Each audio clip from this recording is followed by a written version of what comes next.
Speaking of popularity, Nigel Farage is very popular. The latest YouGov poll suggests he's on course to be Prime Minister. If an election were held today, Farage is only 15 seats short of the 326 he would need to win government outright. So the prospect of Prime Minister Nigel Farage is now quite real, isn't it?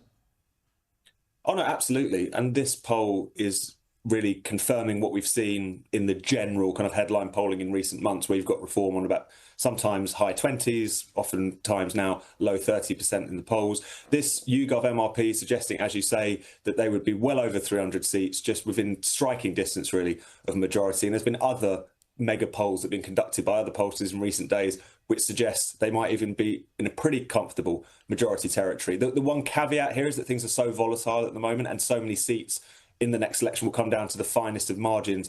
These things are quite difficult to predict. They come with a pretty heavy health warning. But this is still absolutely remarkable. This would represent Labour's worst loss since the 1930s. They would lose 2/3 of their seats. That was worse than they fared under Jeremy Corbyn. Really terrible for the Conservatives, also, who would be potentially pushed into fourth place.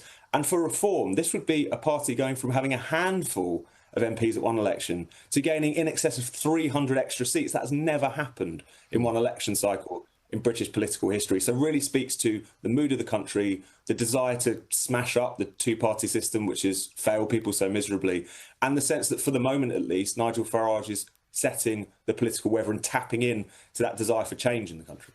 Yeah, look, it's extraordinary how well he's polling, but also I feel like it's not surprising given that there is clearly a mood for change across the UK.